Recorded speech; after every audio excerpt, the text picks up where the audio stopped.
죄송해요. 제가 잠깐 심취해 있는 게 있어가지고. 진짜 죄송한데 받아주기 싫어. 네 마음이지, 네가 편집해 그럼. 오늘 네. 제가 최근에 AI에 좀 빠져 있어가지고 어떻게 하면 AI를 활용하는 전문가가 될 수 있을까, 그런 좀 고민이 좀 빠져 있어요. 그러니까 지금 이게 직원들 입장에서는 구조조정 구경이 되는 건가요? 아니. 저도 그렇게 생각했는데 직원들이 조금 더 편하게 그리고 조금 더 효율적으로 일할 수 있는 그런 환경을 만들어주고 싶은 거죠. 신박한 세금 정보 신세정! AI가 나오면서 세무사도 없어진다, 회계사도 없어진다, 뭐 이 소리 저 소리 뭐 그렇죠. 난리 나고 한 1년 정도 지나서 지금 시기가 됐습니다. 어떻게 세무업계는 어떠신가요? 주니어라고 하죠. 수습 세무사를 채용하는 그 사무실이 좀 많이 줄어들었다는 얘기를 제가 조금 들었어요. 근데 왜 그런가 싶어서 봤더니, 저도 수습 세무사 할 때는 그런 좀 허드렛 일이라고 하죠. 그 엑셀 데이터 가공하고 뭐 이런 것들을 주로 했었는데, 그게 저도 써보니까 저보다 낫던데요.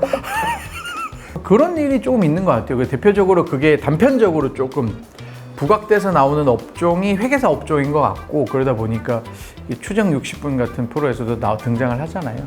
그 외의 업종들도 조금씩 스며들듯이 AI가 좀 들어오고 있는 건 사실입니다. 이 시리즈를 좀 오래 하면서 알게 된 거는 세무사 하는 업무가 생각보다 정성적이라고 생각해요.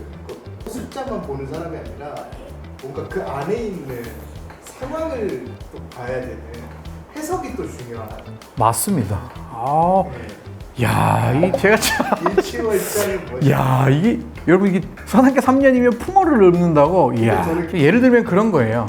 제가 아까도 저희 잠깐 쉬는 시간에 그런 얘기를 했었는데, 예를 들어서 스타벅스를 갔어요. 스타벅스를 갔는데 커피를 마셨어요. 커피를 마셨거나 아니면은 커피를 여러 잔 샀어요. 그걸 사서 우리 직원들한테 사무실로 들고 갈 수도 있고, 아니면 거래처를 방문할 수도 있잖아요. 근데 이게 스타벅스를 거래처로 들고 가는 순간 접대비가 되고, 직원들한테 가져가는 순간 복리후생비가 되는데, 복리후생비가 되면은 부가가치세 매입세액 공제를 받을 수 있고, 접대비가 되면은 매입세액 공제가 안 된단 말이에요. 근데 데이터는 수집이 돼요. 스크래핑이 돼서 얘가 몇 월 며칠 스타벅스에서 얼마를 썼네, 이거는 딱 찍히는데, 이거를 어떤 계정 과목으로 분류해야 될지는 사람이 할 수 있는 거거든요.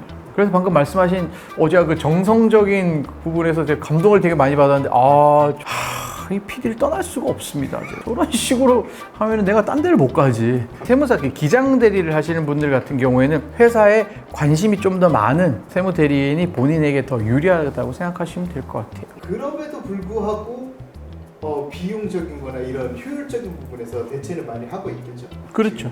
가장 많이 활용하는 게 계좌 분석 같아요. 계좌 같은 경우에는 은행들이 되게 여러 군데 있잖아요. 은행마다 폼이 다 다르니까 그걸 취합했을 때 시간이 되게 오래 걸려요. 날짜 형식이 다 다르잖아요. 어떤 은행은 연, 월, 일만 나오는 데가 있고, 연, 월, 일, 시, 분, 초 나오는 데도 있고, 그걸 한 칸에 한 셀에 넣는 은행도 있고, 여러 셀에 나눠서 넣는 은행들도 있는데, 그것들을 이제 하나로 모아야 돼요. 하나로 모아서 컨트롤 C에서 붙이면 되기는 하죠. 근데 그게 형식이 다르니까 필터를 걸었을 때 소팅이 잘 안 돼요. 근데 그런 것들부터 해서 자질구레한 것들을 AI한테 맡기면은 잘 정리를 해주니까 그런 부분은 좀 도움이 많이 되더라고요. 세무사들이 해야 될 일, 그리고 대리인들이 해야 될 일들이 다 정해져 있는데, 그 정보를 어떻게 가공해서 사용하는지에 대한 문제거든요. 하나 예를 들어 드리면, 이제 최근에 주식이 막 불바다가 되면서 주식 하시는 분들이 되게 많아요. 근데 법인 사업자 같은 경우에는 이제 주식 가지고 사고 팔고 하면 이제 그때마다 차익을 계산을 해야 되는데, 그 증권 계좌 보는 게 되게 좀 복잡하거든요. 선입선출법인지 평균법인지 이런 것들 좀 구분을 해야 되는데, 그런 것들을 AI한테 좀 맡기면은 계산을 좀 보기 좋게 정리를 잘 해주더라고요. 그리고 외화 같은 경우도 일일이 그 일일 외화 환율을 적용해가지고 일일이 엑셀에다 정리를 했었는데, 그것도 이제 파일 2개, 1년치 환율표하고 계좌 사용 내역을 같이 주면은 그걸 분석해가지고 계좌 분석도 외화 정리도 해주더라고요. 그런 부분에 있어서 직원들이 일하기 편하게 해주는 그런 거는 분명한 것 같습니다. 강의할 때도 도움을 좀 많이 받는 편이에요. 미얀마 학생들 대상으로 재무회계 강의를 하고 있는데 제가 언어를 잘 모름에도 불구하고 이 친구한테 맡겨서 교환을 작성하고 크로스 체킹하는 그런 것들이 좀 도움을 많이 받고 있고, 그 외에도 이제 제가 데이터 같은 걸 좀 활용을 해야 될 때 저 대신 찾아달라고 하는 그런 도움을 또 받고도 있습니다. 미얀마 소득세 그런가요? 어? 네? 생각 안 해봤는데. 근데 얘가 그냥 그 채팅창에다가 물어보면 자기 스스로 막 가공을 해내고 하는 것들이 좀 있더라고요. 그걸 방지하기 위해서 그 노트북 LM이라는 프로그램에다가 참고해야 될 그 사이트나 자료들을 쫙 올려놓고 이 안에서만 활용해서 찾아달라고 하니까 조금 그런 오류들이 좀 줄어들더라고요. 그래서 그런 식으로 예규 판례 분석도 많이 하고 그 글 같은 거 쓸 때 또 도움을 좀 많이 받는 편입니다. 블라블라블라블라. 정부 차원에서의 접근이 좀 달라질까라는 생각이 더 들었던 것 같습니다. 이미 많이 바뀌고 있어요. SNS나 뉴스 같은 거 보면 세무조사에 대한 막 말들이 많이 나오잖아요. 그 이유가 국세청 내부에서도 그걸 이제 적발해내는 수준 자체가 많이 업그레이드 된 것 같아요. 그러다 보니까 이제 일반적인 사업 하시는 분들 혹은 사업을 안 하시는 일반적인 분들이 봤을 때에는 뭐 이렇게 조사를 많이 해? 너무 심하게 하는 거 아니야? 라고 생각하실 수 있는데, 과거에는 이제 사람이 하나하나 봐서 차마 하나하나 다 보지 못했다면 이제 그 신고서 자체도 전자신고도 많아지고 AI가 이제 그 문제 있는 부분들을 찾아내는 것들이 좀 더 쉬워지지 않았나? 그렇게 생각하고 있어요. 그래서 국가 입장에서도 뭐 이제 지나치고 싶어도 못 지나칠걸요? 잡아주니까. 네, 그럴 겁니다. 한마디로 조심해 라는 거죠. 왜냐면 지금까지는 한 번도 걸리지 않았는데 지금 국세청에서 그 얘기를 했어요. 다주택자분들 이제 임대사업자 그리고 임대소득을 신고를 제대로 하고 있는지 그걸 한번 전수조사 체크하겠다라고 했는데 아주 오래전부터 상담을 해보면 그런 분들이 꽤 있어요. 제가 말씀드린 이게 사업자 등록하시고 하셔야 된다. 열에 한 9 정도는 이런 얘기를 하세요. 옆에 사람도 그렇게 사업자 등록 안 하고 세금 안 내고 잘만 하던데 왜 나보고 사업자 등록하고 세금 내라고 하냐 이런 얘기들 하시는데, 그렇게 말씀하시면 제가 드릴 말씀이 없어요.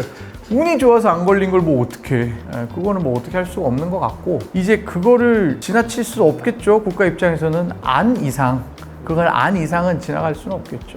저는 유튜브에서 말해도 되는지 모르겠는데 비정상의 정상화가 아닌가라는 그런 생각을 좀 하곤 합니다. 블라블라블라블라. 이게 상담하다 보면 이게 스스로 이제 뭐 챗 GPT나 제미나이나 뭐 이런 것들을 활용해서 알아보고 오시는 분들이 많으세요. 근데 그걸 물어보고 확인할 때 그냥 얘기를 하면 질문하는 사람의 취향에 맞게 다 대답을 해줘요. 예규나 판례 같은 것들 없는 걸 가공을 해낸단 말이에요. 그럼 적어도 걔가 그렇게 얘기를 하면 예규 번호나 판례 번호가 있으면 그 네이버에 한번 붙여넣기라도 한번 해보세요. 그게 귀찮다 그러면 그 예규 번호에 대한 원문을 달라고 해보십시오. 그러면 걔 원문 못 줄 겁니다.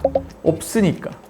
이게 왜 무섭냐면은 지금 제가 얼마 전에 판결문을 봤는데 문장 중에 하나 그런 게 있어요. 없는 판례를 만들어낸 부분에 대해서는 심리하지 아니한다라는 그런 판결문을 본 적이 있어요. 심리하지 않겠다. 그게 나올 정도니까 얼마나 많은 사람들이 쓰고 있는지를 알 수 있죠. 그거를 한 번이라도 체크를 하고 물어보시는 게 좋고, 그게 옳고 그른지를 판단할 수 있는 능력이 세무사나 회계사분들 대비해서 조금 떨어지시기 때문에 그런 부분에 대해서는 상담을 받으시는 게 좋을 것 같아요. 세금이 많이 왔다 갔다 거리는 양도소득세나 증여세나 상속세 같은 경우에는 다들 지금 아차 싶었어요. 그런 좀 중요한 세금을 계산하는 부분이 있을 때는 좀 전문가를 통해서 신고를 하시는 게 좋을 것 같아요. AI가 닥쳐와도 해인세무법인에 물어보세요. 텍스 닥쳐